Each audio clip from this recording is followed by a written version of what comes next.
Good afternoon, everyone. Welcome to our section. We will talk about how to authenticate your apps with the ArcGIS Platform using ArcGIS Runtime SDKs. We will focus on the common workflow and the common patterns of using Runtime SDK to work with authentication. We also touch a little bit on some platform-specific pieces provided by some of the SDKs. My name is Xueming Wu. I'm a product engineer working on the ArcGIS for Runtime for Android SDK team, and I'm with my colleague Kushi Hara. He's working on the Runtime for Q SDK team. This is the agenda of our presentation. First, we will talk about when your apps need to authenticate a user, and we will introduce a key component for our Authentication API. And then we'll cover two major topics. One is how the Authentication API work with different types of authentication mechanism and the role of Authentication Manager play in this process. Secondly, we will talk about how to cache user credentials to provide friendly user experience in your apps. As part of GIS community, your apps may need to access contents or services that is secure to only allow authorized users to access. And also, your apps try to access some private content that belong to a user or belong to an organization. And there's also cases that your apps want to create, edit, or publish content to ArcGIS Online and ArcGIS portals. And your apps may also want to access premium contents on ArcGIS Online, such as geocoding, routing services, and etc. So in these scenarios, your apps will need to authenticate your users. The authenticating mechanism that's supported by Runtime SDKs include OAuth 2.0, the normal token base, and public key infrastructure, also known as PKI, and also the HTTP and window authentication include HTTP Basic, Digest, and integrate Windows authentication, also known as IWA.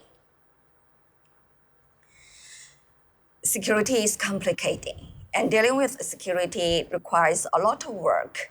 So we want to simplify this process and to allow your apps to write less code to deal with security, and you can focus on your business logics.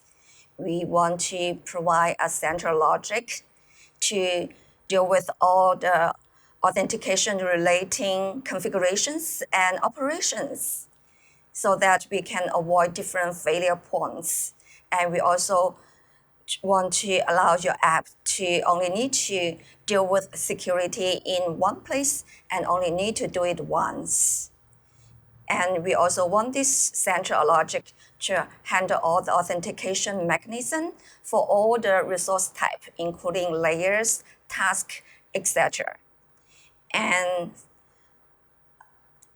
we also want to create a common pattern across all Runtime SDKs so that a developer who wants to deal with security on Android will be the same way as he or she was on iOS SDK or Q SDK or .NET SDK.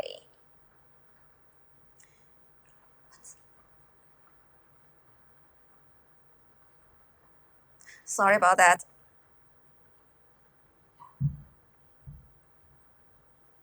So to reach these goals, we introduced a key component in our Authentication Manager API, which is Authentication Manager. This Authentication Manager will provide the central place and become the go-to class when you want to deal with all authentication relating configuration and operations.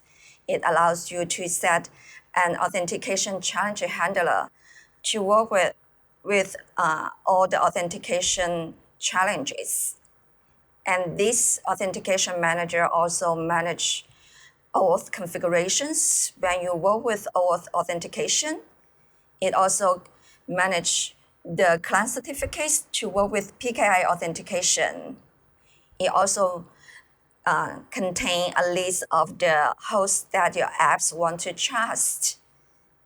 And it also has a instance to manage all the in-memory credential cache to provide better user experience for your app.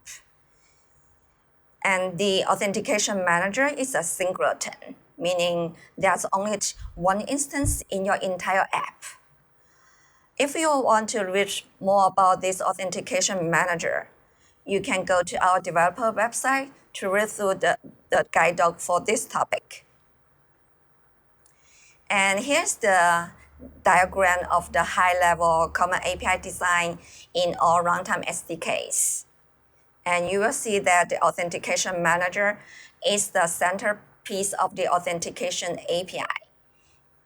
And please bear in mind, even though we try to create the common pattern across all the runtime SDKs, but some of the platforms will provide some platform-specific pieces.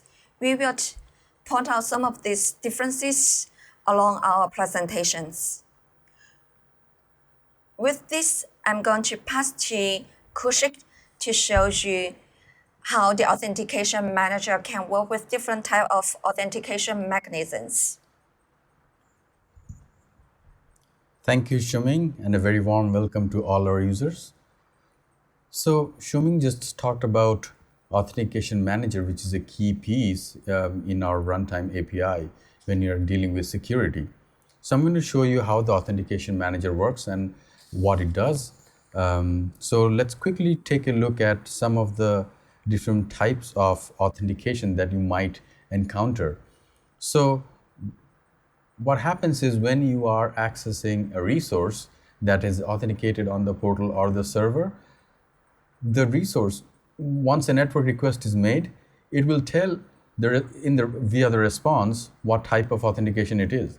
It could be just as simple as a username password, or it could be secured via OAuth, or it could be secured via PKI.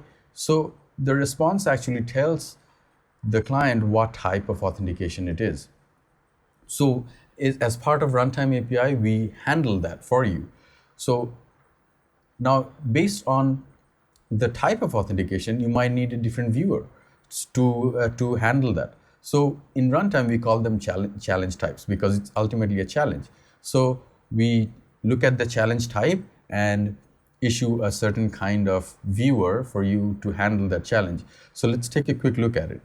So in this case, the first case, what I'm doing is I'm just doing a simple HTTP basic, which is a username and password kind of scenario. And in this case, as you can see, all I need is a username and password. Once I enter those, I will go through. So I'm going to skip through this part real quick just to show you the other types. So when it's IWA, if I was on a Windows machine, it will know me from my login username. So I wouldn't have to enter my username and password. However, this is a Mac, which is why I need to enter my username and password. So this is no different than just a HTTP basic. Now let's take a look at OAuth. The moment I hit OAuth, now you see it's a different kind of login screen. What happened here? So in OAuth, what happens is when the resource is secured via OAuth, it sends this web view back to the client, and what we do in runtime is we handle this for you and we display that the web view. Let's take a quick look at the code and how all of that works. Each API handles the viewers a little bit differently. So I'm showing you an example in Qt, for example. In Qt, the way we have these views are open source toolkit items, and you can import them in your project, and then you have access to the view. If you don't like the look and feel, you can feel feel free to change them however you want. So the way to work with it is once you have the authentication view, you declare an authentication view, and this is QML, by the way, which is pretty one of the languages that Qt supports. It's very simple JSON-like language, and then I put an anchor to it, and then what I do is I set my Authentication Manager, which is a property on the authentication view, to the singleton object that Shuming was just talking about. The Authentication Manager is a singleton in the Runtime API. So in the runtime, in the authentication view, which has a property of Authentication Manager, I direct it to the Authentication Manager object, the singleton object in the API. And now this authentication view has full access to the Authentication Manager. It knows the authentication type, it knows all about it. So that's how it can display these different views based on the authentication type. So how do you get this authentication view, at least in Qt? So all you have to do is import these libraries. Once you import those libraries, you get the view. And what did I have to do it in code? For example, in case of HTTP digest, I just created I have a URL, which is the secured resource. And the URL basically points to a map image layer. So I'm creating a new map image layer object using that URL. And then I'm adding the map image layer to the maps operational layers. So it's that simple. There is actually no code that I had to write other than bringing in the authentication view and connecting it up with the Authentication Manager. So this is very simple. We have handled a lot of the work for you. So in summary, Authentication Manager takes care of all the authentication types for you out of the box. You don't have to handle them. You can choose to extend them, which Shuming is going to talk about later on. But for now, that's all I'm going to show, and I'm going to pass it back to Shuming. Thank you, Kushik. You have seen some demos of Authentication Manager to work with different type of authentication mechanisms. Let's take a close look at how the Authentication Manager can authenticate a user and the process of authentication. Say if your app wants to access a layer that is secure on a server, and the server responds with an error. Now, the Authentication Manager will come into play and intercept the error. First, the Authentication Manager will check what caused the error. Has a credential been provided to the request, or is it the credential being used is wrong? Then it will check the authentication methods configured on the server. Is it secured by PKI or is it token-based secure? Then the Authentication Manager will create an authentication challenge object and wrap all the information into this object. And Authentication Manager will use this object to challenge user for credential. Once the user responds with the correct credential and the server authorizes the user, the layer will be loading. So when a network request results in error when due to lack of authentication, an authentication challenge object will be created and be issued. This authentication challenge object contains information that is relating to the error, such as the exception that was raised, and also the credentials has been used with this request, if there's any, and also the URL of the resource that is making the request, and also the numbers of time that the request has been failed. The authentication challenge will be issued to the authentication challenge handler that is set on the Authentication Manager. A developer can't prevent from a network request from being issued challenge by turning off the proper properties set on the request configuration. Here's a list of the different type of authentication challenge. The authentication challenge will be raised when a username and password is required by the secure endpoint, or the secure endpoint requires OAuth authorization code, or the challenge will be raised if the secure endpoint requires a client certificate when it works with PKI portal or server, or if the server use server's certificate which is self-signed, or it is signed by an unknown root authority. So corresponding to the type of challenge, the possible action that you can take in response to satisfy the challenge,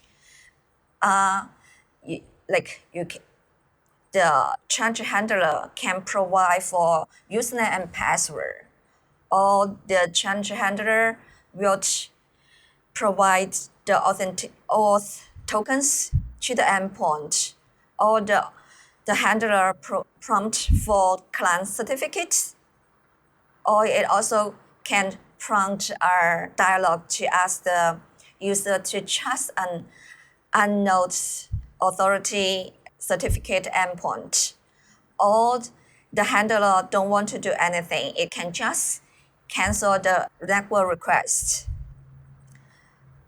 So to handle this challenge, many runtime SDKs have a default implementation for the authentication challenge handler to provide out-of-the-box user experience to handle different kinds of authentication mechanism.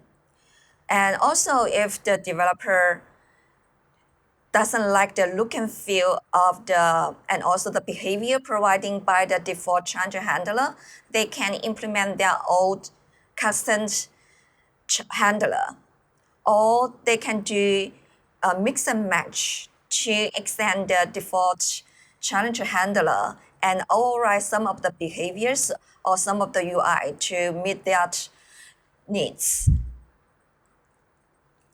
So many runtime SDKs provide a default implementation for the authentication challenge handler to provide different user experience to deal with authentication challenge. Some of the runtime SDK provide this default challenge handler through their out-of-the-box API, such as Android SDK, Java SDK, and iOS SDK.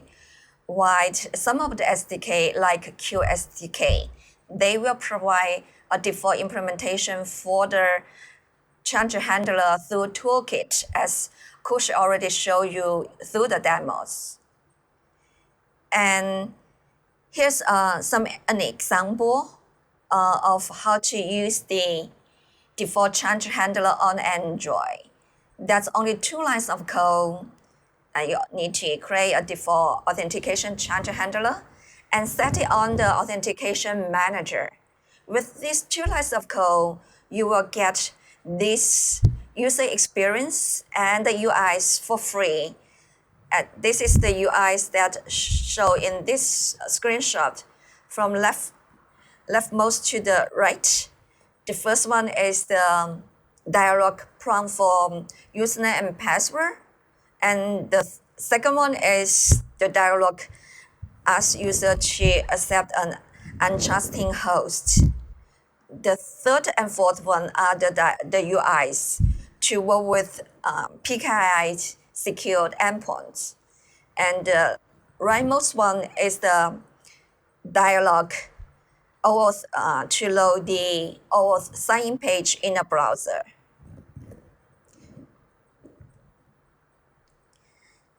Now let's switch gear a little bit to dive into OAuth 2.0. OAuth 2.0 is the authentication approach that we recommend to the applications to use unless there's a requirement to use another authentication approach.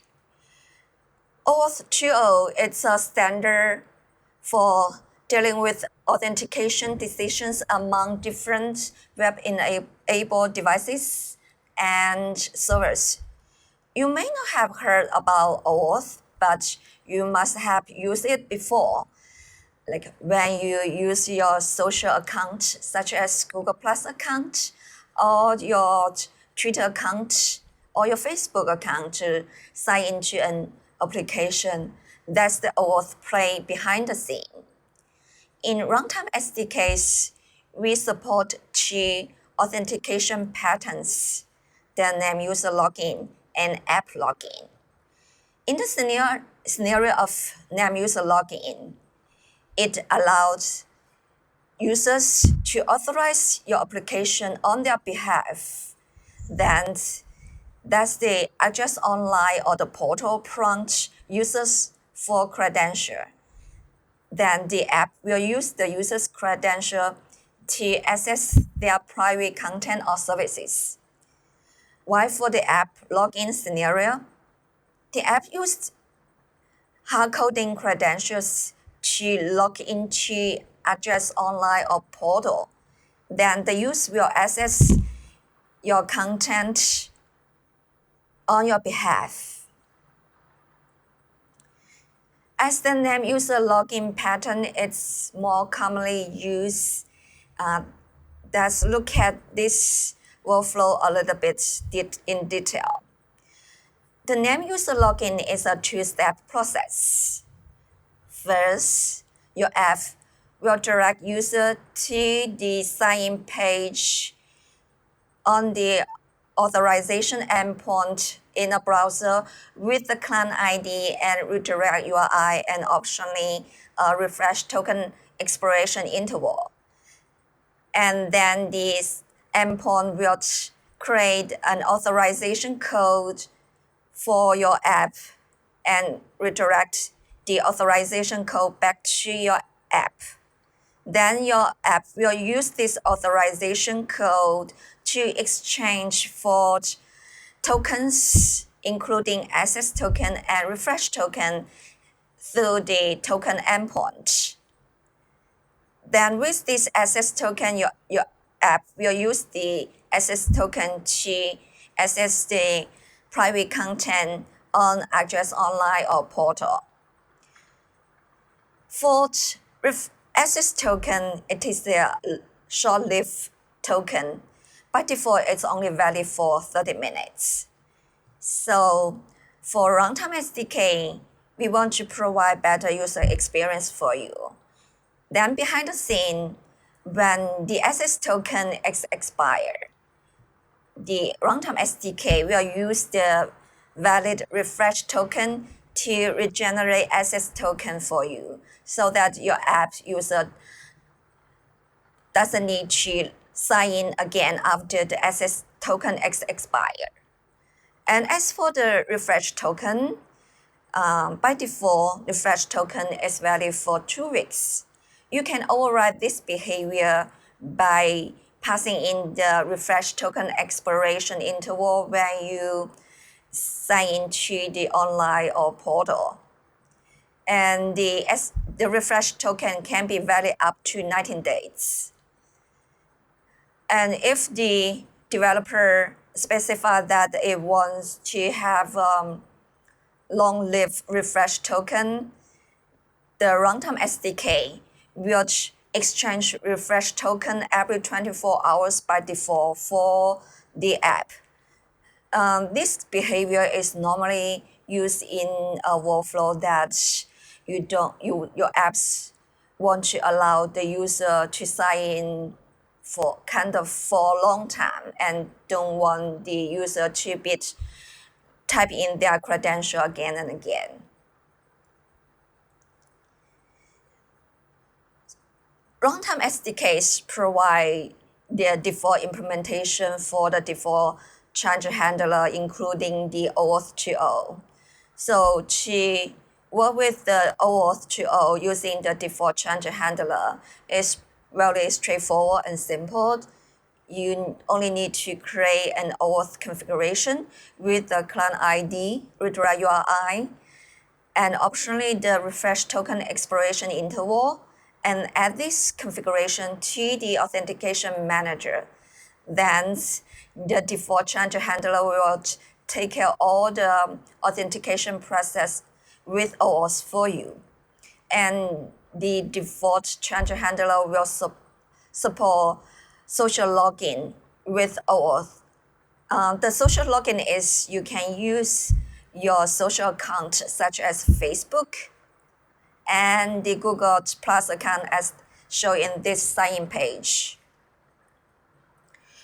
With this, I'm going to pass to Kushi to show you the demo how to work with OAuth using authentication handler implementing by the Q SDK. Thank you, Shuming. So in the last demo, we saw how Authentication Manager works and how it can handle different types of authentication challenges. In this case, we're going to delve a little deeply into how OAuth works. If a resource is secured via an OAuth resource, how does that work? So let's quickly jump to that section. So the way it works is when a resource is secured via OAuth, the portal or server sends us a web view, and we handle that for you and display that web view within your app. So once I go ahead and enter my username and password, it logs me in, and I see the map that was secured behind my portal. So how did that work in code? Let's take a look. So the first thing that happened was I created a portal without any credential. I just created the portal object. Then what I did is I created an OAuth client info object. This is exactly what Shuming was just talking about a minute ago. So a client info object has a couple of things: the OAuth mode, which is the OAuth mode user or OAuth mode app. There are two different settings for it. So the user mode will require a username and password, and then once the username and password is entered, it logs you in. And the next thing you need is a client ID. Now, how do you generate a client ID? What you have to do is you have to register your app in the portal, and that will generate a client ID. So you take that client ID, bring it back to your app, and enter it here. The other mode is the app mode. Once your app is registered, it just knows what that app is, and just signs you in. It does not require any username and password. So once I created that OAuth client info object, I created a credential object using that OAuth client info object that I just created above.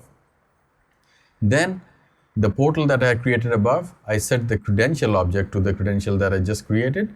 And after that, if I ignore that part of the code, all I did is I just called portal.load. So once the portal.load is an asynchronous function, so I hooked up to the load status change event, and once it's loaded, I cached a few properties which I'm going to talk about a little bit later.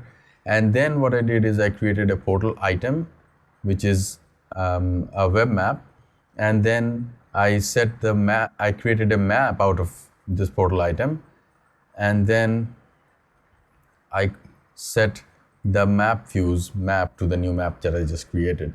So as you saw, it was very simple. Like, there was not much code that I had to write other than going to the portal and generating my client ID.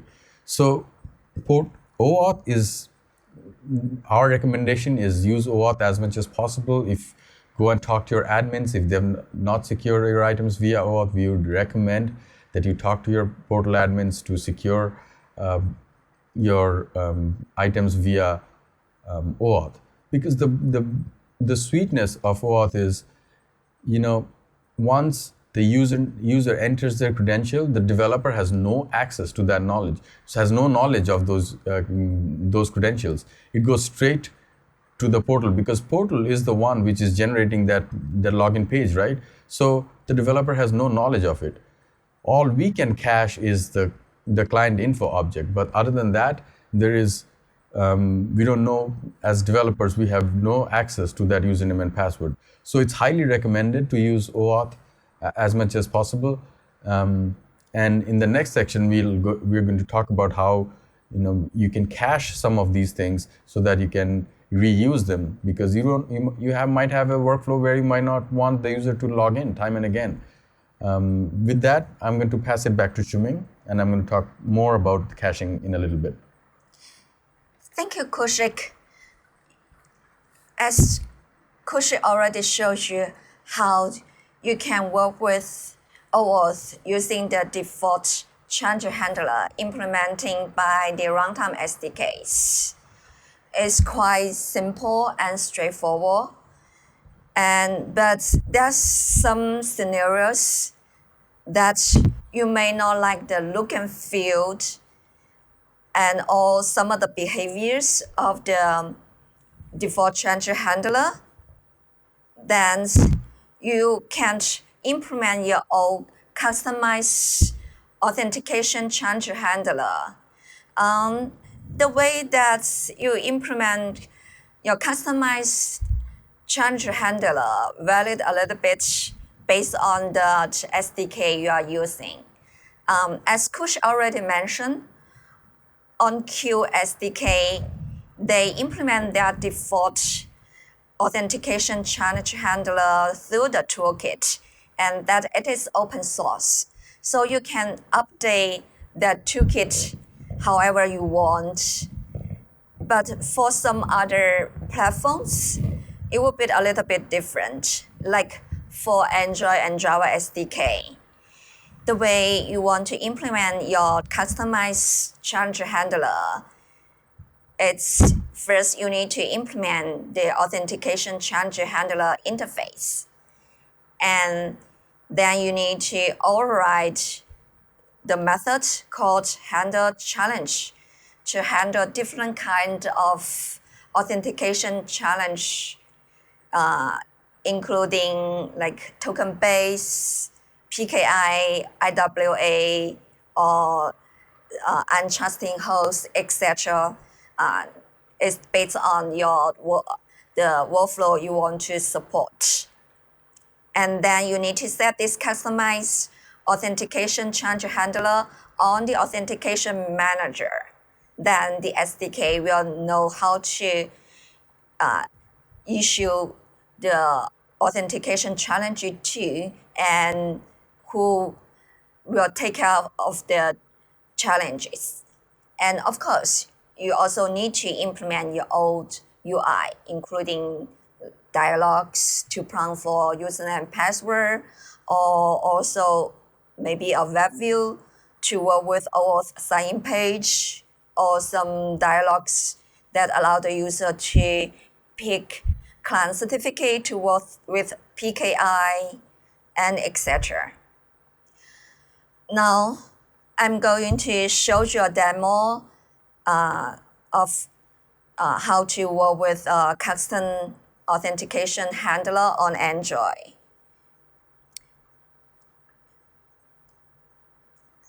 Let me switch to the app. Here's the sample, very simple sample to show you how to work with IWA authentication through a customized challenge handler.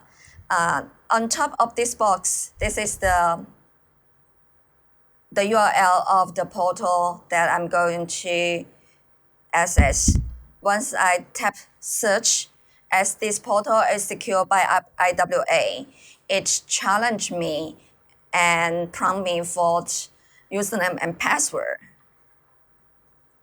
And this is the dialog is implementing by the customized challenge handler. Once I tap in the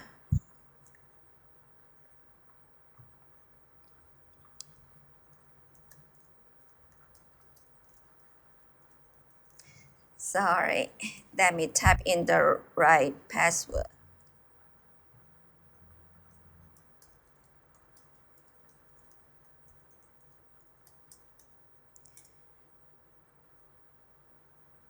Once I tap on sign in, and then the portal will authorize this user and able to load a list of the web map that is authorized on this portal. We can try to load one of the web map, then see the web maps and the layer within this web map are loaded. So let's take a look at the code that how to implement such a customized challenge handler. Here's the code of this customized handler. And you see that first I need to implement this authentication challenge handler interface. I implement it at my activity. Then I will set this authentication challenge handler on the Authentication Manager. Here, as this slide shows, I set the authentication challenge handler on this line. And then let's look at the, also as I mentioned before, you need to implement a method, override this method, handle authentication, handle challenge to handle the authentication mechanism that you want to support in your app. And you see in this method, I will check the type of the authentication challenge because I only want to show how to work with IWA. IWA requires username and password, so I check if this challenge type is a user credential challenge. Then I will show the UI. Then after the dialog obtain the username and password, I will pass this credential I just obtained from the dialog with the action to continue using this credential to send another network request to connect to the IWA portal. So that's the common workflow of override the handled change method and to create your customized challenge handler. And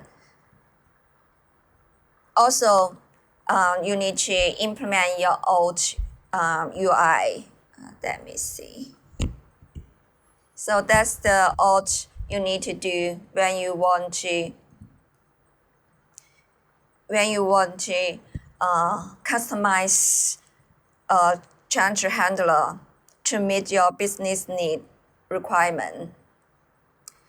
Now let's look at another important pieces of our authentication API as to how you can use the credential cache to reuse credentials to provide more friendly user experience in your application. You have seen before that in the Authentication Manager, there's an instance of Credential Cache. This Credential Cache, we will cache all the credentials you have used in the previous to satisfy the authentication challenge. And this credential cache is in memory, and it will be enabled by the Authentication Manager by default. With this credential cache, your app can reuse the credentials when the users try to access the same security domain as previous user access before. And in addition to allow the users to reuse the credentials, this credential cache also allows you to persist credentials so that you can provide friendly experience between user sections, and also you can persist credentials among different applications or among the different devices. To persist the credential cache, this workflow would vary a little bit on different runtime SDKs. On Android and Java SDK, you can persist credential cache to JSON string. However, this JSON string are in clear text, meaning that if anyone can get hold of this JSON string, they can find out your username and password. So please bear in mind, it is the developer's responsibility to encrypt this JSON string so that to safeguard your user's credentials. On iOS SDK, there's another way to persist credential cache. They had methods to allow you to sync the credential cache to the keychain. As you know that the keychain is part of the iOS, so it's secure and encrypting. And on SDK, the story of persist credential is also a little bit different. The SDK allows you to persist individual credential to JSON string, which is also in clear text. So keep in mind, you should encrypt this JSON string if you want to save it to disk or outside of your application. And here's this diagram shows two methods how you can persist your credentials and to JSON string and restore these credentials from JSON string on Android SDK. As the apps can cache your users' credentials, we also provide methods to allow the apps to clear the credential. We recommend that when a user signs out of a portal, the developers should clear the credential cache. However, that's other consideration you need to think about it, because as we mentioned before, the refresh token can be valid to up to 19 days. So meaning anyone, if they can get hold of the refresh token, they still be able to sign into your user's account. So we also provide two methods to allow you to revoke these tokens. The first one is allows you to revoke the tokens for a specific credential and also remove it to the credential cache. Or you can just remove and revoke all the credentials from your credential cache. With this, I'm going to pass to Kushik to show you another demo how to work with credential cache with the SDK. Thank you, Shuming. So Shuming just talked about caching your credentials. So caching of credentials is very critical. It could be if that's what your app demands. You might have a workflow where you might not need the user to log in every single time once the token expires. So in those kind of scenarios, you want to have the ability to cache the credentials so it doesn't prompt for login every single time. So let's take a quick look at HTTP basic, where I need a username and password kind of scenario. So once I type in my username and password, I get a simple map image layer, right? Now what I do is, if I remove this layer and I re-add this layer, what do you think would happen? It did not prompt me for username and password. Why did that work, or how did that work? So the reason that worked is, internally we cache those credentials in memory. So until you decide to clear them out, we will hold on to them. So now if I remove it again and I say this doesn't show up the full text, but it's actually clear cache. So if I clear that cache and try to add the layer again, now you see it prompts me for the username and password again. So it shows you the power of caching your credentials. We do all of that out of the box for you, and if that's what your app requires, please make use of it. So let's take a look at it now, how things work in OAuth. So let me go to the same resource which I was using before and log in. So okay, I've logged into my resource. So now it generated a token for me to log in. So as Shuming mentioned, this token by default is valid. It's an access token. It is valid for 30 minutes. So what if like 30 minutes have passed and you don't want your users to log in?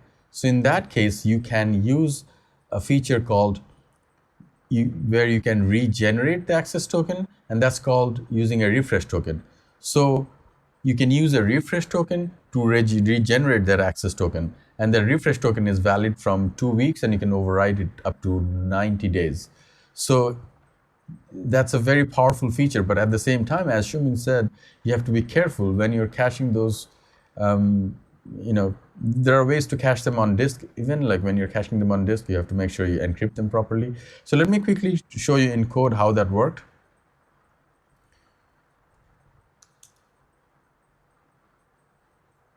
So here is my use refresh token function.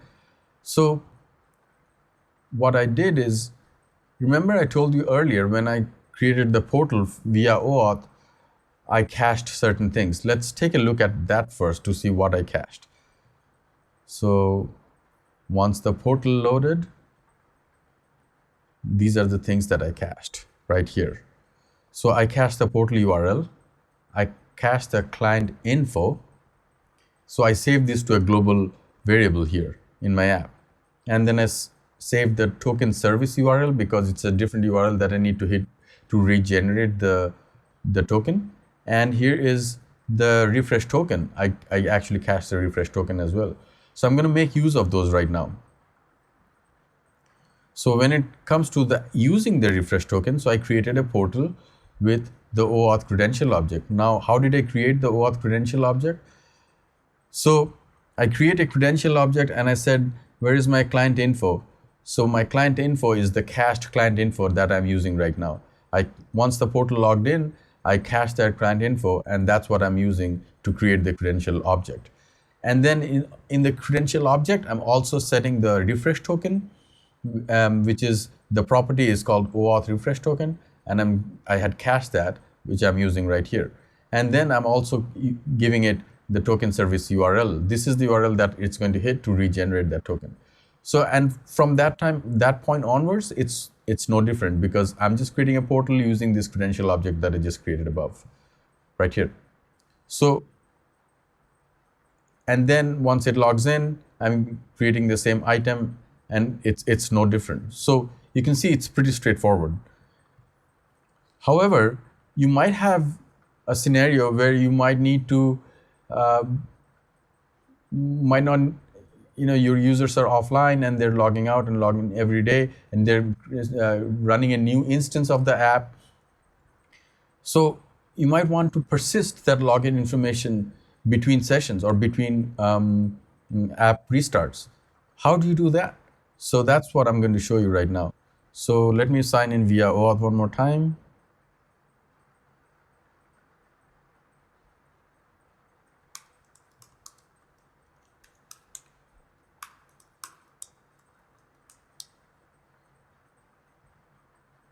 And once I'm signed in, what I'm going to do is I'm going to save this refresh token. What this is going to do is this is where it's going to persist the credential information on disk. But remember, this is OAuth. We cannot persist username and password because that's not what we can see, because that was passed in directly to the portal's web view dialog, remember?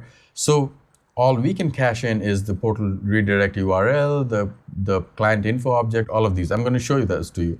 So once I click on the save refresh token and I close the app, I go back here, I restart the app, go back to OAuth, and I'm saying load from refresh token. And what you saw is it did not ask me for the username and password. To absolutely make my point, I'm going to refresh. I'm going to remove that refresh token and I'm going to restart the app.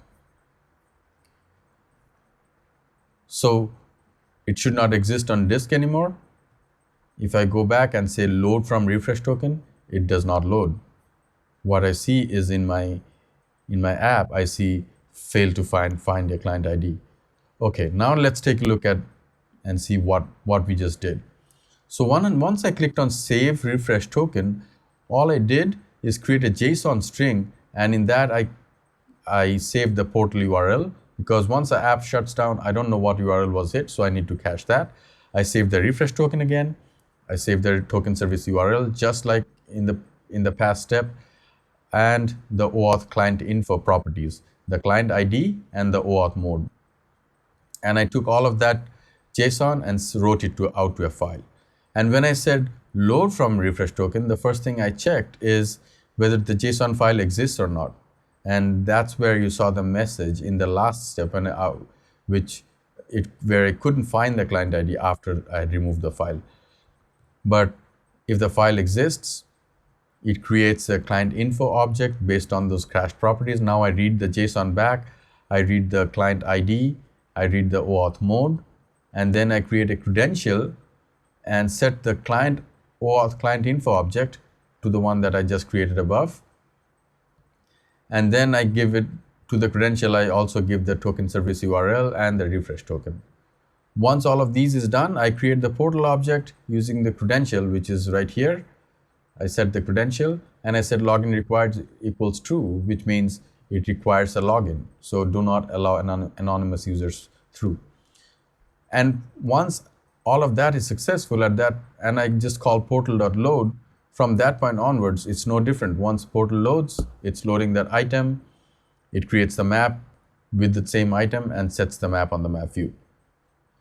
So as you can see, it is an extremely powerful feature. And in some cases you might need it. There might be cases where you might not need it, where you might have to log in every single time, every time a user logs out, you might have to log in. So, but again, as Shuming mentioned, if this is one of your workflows, make sure if you are caching it on disk, make sure you encrypt it. At the same time, you'll have to decrypt it before you give it to us, because we don't do the encryption or decryption. But if someone gets hold of that file, they can access your resource. So from that point onwards, this leads me to a couple other discussion, which is offline content security. In runtime, you deal with a lot of offline content. For example, you might have an MMPK that you would have downloaded from somewhere, your app would have downloaded, and then at some point of time, you might not need it. If you don't need it, you make sure you delete it. There are other ways to secure it. You might, some OSs will allow you to encrypt and decrypt. Like for example, iOS, you can probably save it in a keychain or something, and you can secure your resources via that. But we also provide some APIs on MMPK now, where you can set an expiration date on your mobile map package. That way, your data expires after a certain time. So make sure you use those features and be aware of the security of your offline content. And that's very true for geodatabases that you've downloaded as well. But please make sure you secure all your offline content items. That concludes all the demo that I had for today. Thank you, Kushik. So that's also conclude our presentation today. Today we talk about when your apps need to authenticate a user and the key component in the runtime authentication APIs, which is Authentication Manager. And we also talk about how you can use the Authentication Manager to authenticate a user and the process of how to work with different type of authentication mechanisms. And we also shows you how to work with the default authentication change handler that implementing by the runtime SDKs. The default authentication change handler, it's quite powerful. It support all the authentication mechanisms like OAuth, token base, PKI, and IWA, and etc. And the runtime authentication API also provide a credential cache and also support some workflow, including allows you to persist your credential cache to work with different user section, applications and devices. And with this, that's all we have for today. Thank you very much for viewing our presentation. For any comments or questions, please feel free to reach out to us at GeoNet.